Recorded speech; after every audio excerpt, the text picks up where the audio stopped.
Hello ladies and gentlemen, welcome to the Beat of Business with me, Ravi Wadan. And in today's video, I'm going to give you 5 semiconductor ETFs that you can buy and hold for the long term. The reason I wanted to do a video on semiconductor ETFs is because semiconductors are the most vital component for the technologies that we depend on today and the technologies that we will be depending on in the future. In 2021, the semiconductor market grew by more than 20% to over $600 billion. And based on a study conducted by McKinsey, the semiconductor industry is poised for an aggregate annual growth rate of between 6 to 8% a year from now until year 2030. That means that by the end of the decade, the semiconductor industry will be a $1 trillion industry. Just think about it. Every emerging technology, from electric vehicles to artificial intelligence, the Internet of Things, smart cities, gaming, wireless technology, and healthcare, literally every technology of the future is going to rely heavily on chips and on the semiconductor industry as a whole. But for me, investing in the semiconductor industry was always a challenge because every semiconductor company, whether it's AMD, Intel, Qualcomm, Taiwan Semi, or even Nvidia, each of them have their own unique market niche, and determining which company to invest in can become quite confusing and quite overwhelming. And I imagine that many of you feel the same way. So for me, long-term investing in semiconductor ETFs is the way to go. With an ETF, I don't have to pick and choose stocks, and I get diversified exposure to the entire semiconductor industry. I personally want to bet on the semiconductor industry as a whole, and I made this video to provide you with 5 semiconductor ETFs, each unique in their own way, that you can buy and hold for the long term. So if you appreciate this research, please give this video a thumbs up, and please consider subscribing to my YouTube channel. I just crossed 2,000 subscribers, and I would love to have each and every one of you join the community. And with that being said, the first ETF on my list is the iShares Semiconductor ETF. The iShares Semiconductor ETF trades under ticker symbol SOXX, and it has an expense ratio of 0.40%. If we look at the investment objective, it states that the iShares Semiconductor ETF seeks to track the investment results of an index composed of US listed equities in the semiconductor sector. So clearly, this ETF invests in US listed equities, so if you're looking to invest in Taiwan Semi or Samsung, this may not be the right ETF for you. And iShares has a little section here saying why SOXX, and it says the first reason is that you get exposure to US companies that design, manufacture, and distribute semiconductors, and you get targeted access to domestic semiconductor stocks, and it's used to express a sector view. Now let's go ahead and look at the performance of SOXX. We have a 1-year total return of negative 22.37%, a 3-year return of 22.06%, a 5-year return of 21.38%, and a 10-year return of 22.43%.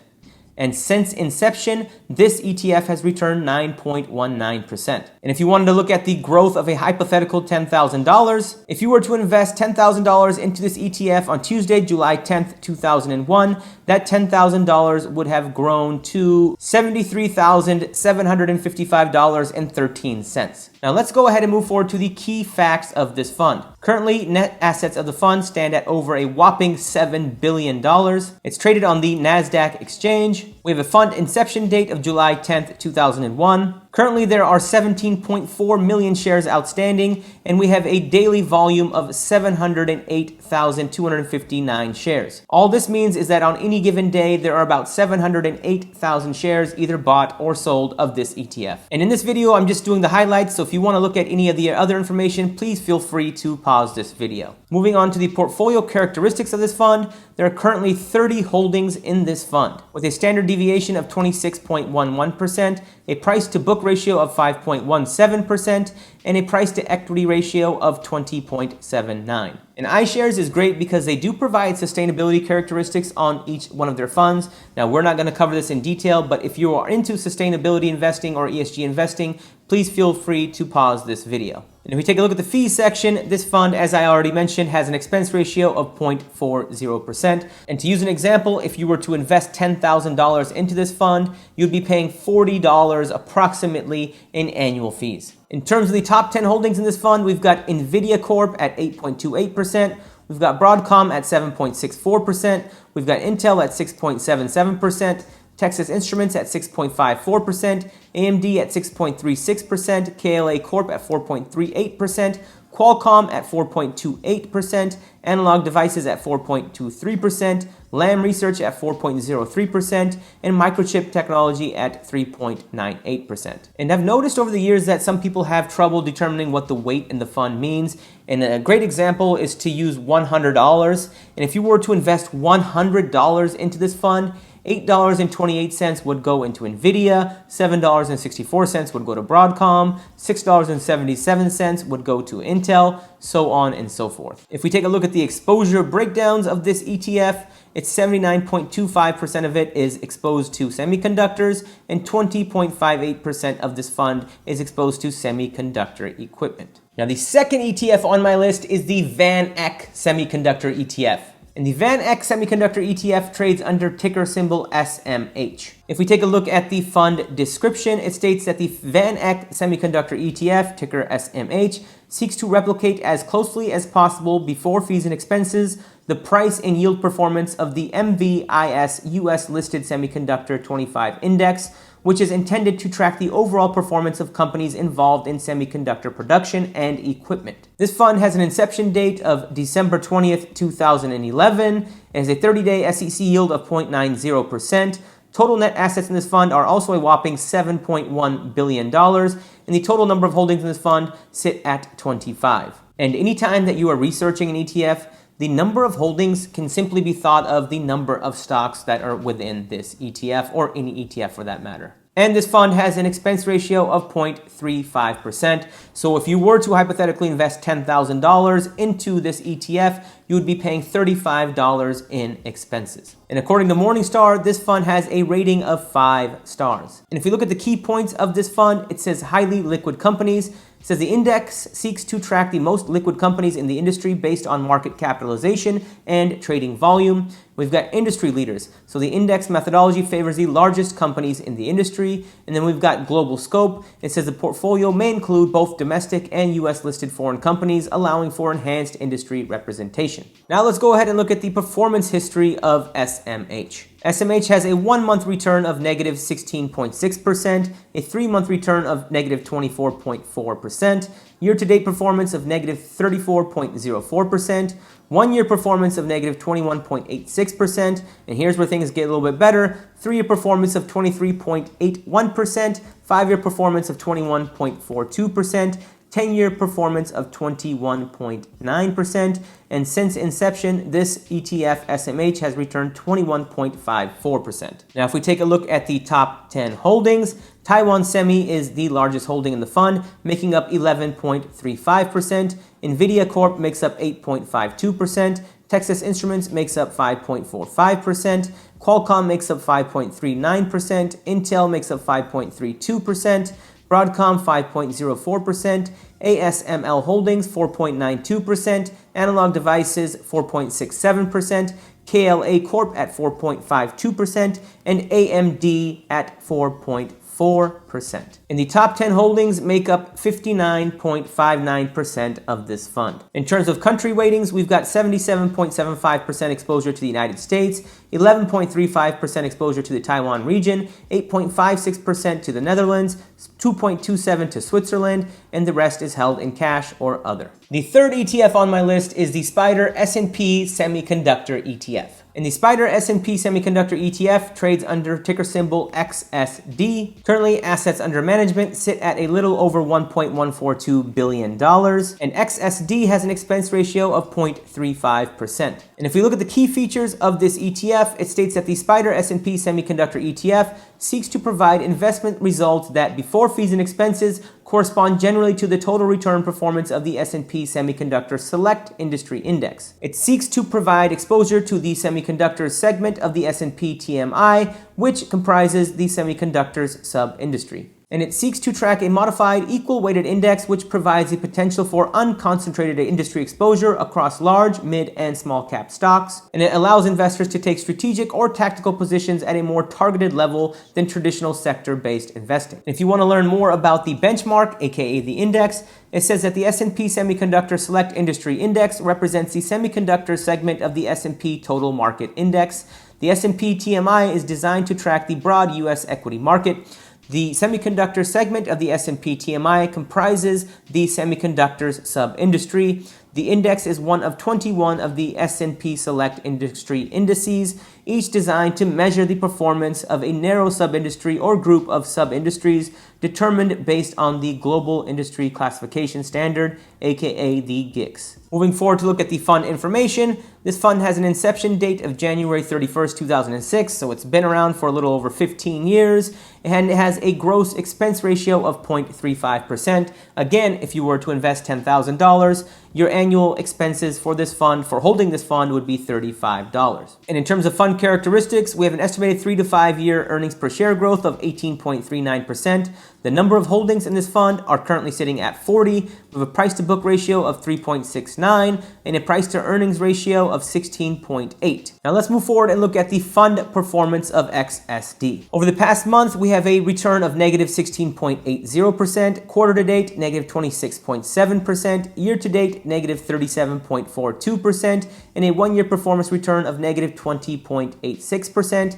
3-year performance sits at 22% positive, 5-year performance sits at positive 20.36%, 10-year performance sits at 21.84%, and since inception on January 31st, 2006, this ETF XSD has returned 11.86%. And if you look at the top holdings in this fund, we have Impinj as the largest holding in this fund, sitting at a weight of 4.06%. First Solar sitting at 3.58%. Lattice Semiconductor Corporation sitting at 3.19%. SunPower Corporation sitting at 2.93%. Monolithic Power Systems sitting at 2.91%. Wolfspeed sitting at 2.87%.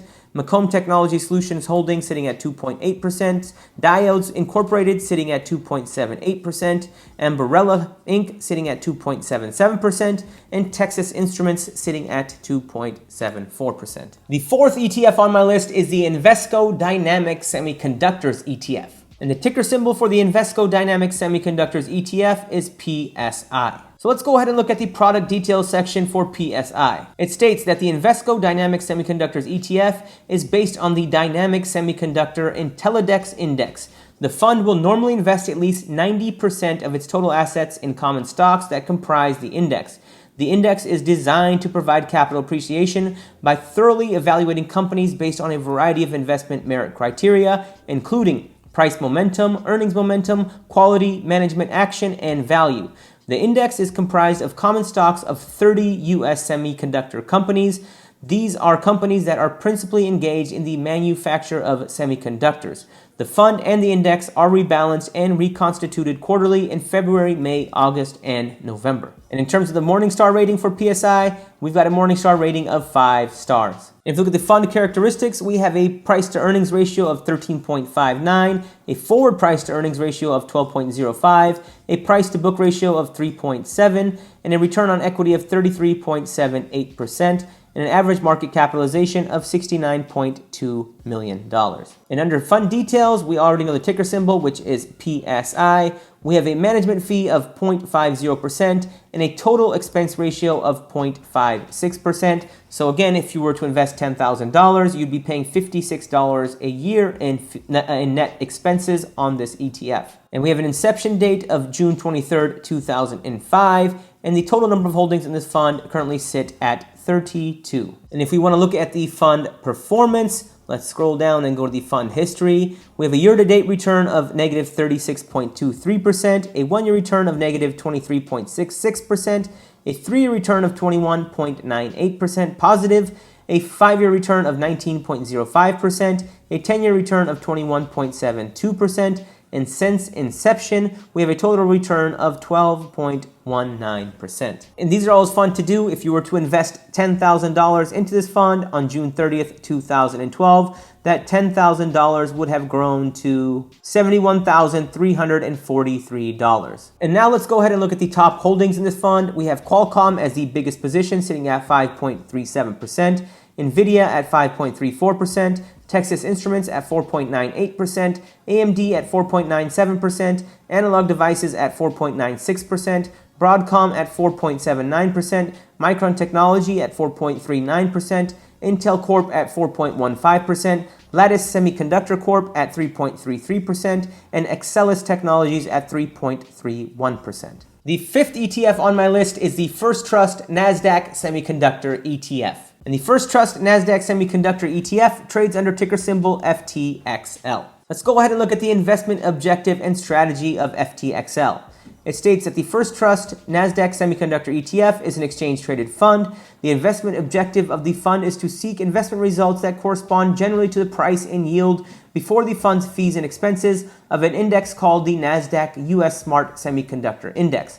The fund seeks to replicate the holdings and weightings of the Nasdaq US Smart Semiconductor Index so as to generate performance results 95% correlated to that of the Nasdaq US Smart Semiconductor Index. And if you want to read more about the objective and the strategy of this fund, feel free to pause this video and go ahead and read this section. Now, if we go ahead and look at the fund overview, we have a ticker of FTXL. We have an inception date of September 20th, 2016. And FTXL has an expense ratio of 0.60%. Again, if you were to invest $10,000, you'd be paying $60 in annual fees to invest in FTXL. The total net assets in this fund currently sit at $85.5 million.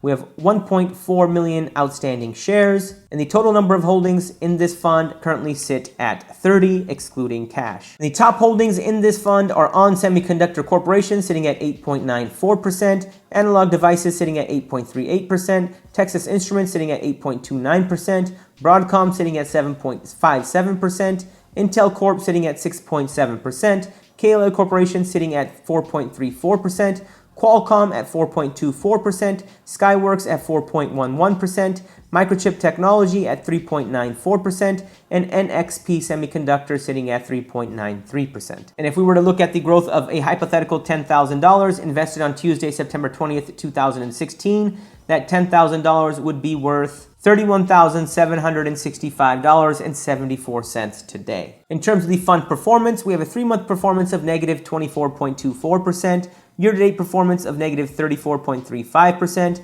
1-year performance of negative 22.22%, a 3-year performance of 18.46%, 5-year performance of 17.53%, 10-year performance is not available since this fund incepted in 2016, but since inception, this fund has returned 19.15%. As I mentioned earlier, semiconductors are going to be absolutely vital to all of the emerging technologies of the future. I mean, just think about it. Every single technology, whether it's gaming, electric vehicles, smart cities, I mean, every single technology is going to rely heavily on semiconductors. And that's why I wanted to provide you all with 5 ETFs that you could invest in, that you can get, broad, diversified exposure to the semiconductor industry. But with that, I'm going to call it a video. Thank you all for watching. My name is Ravi Wadan, and this is The Beat of Business. I'll see you all next time.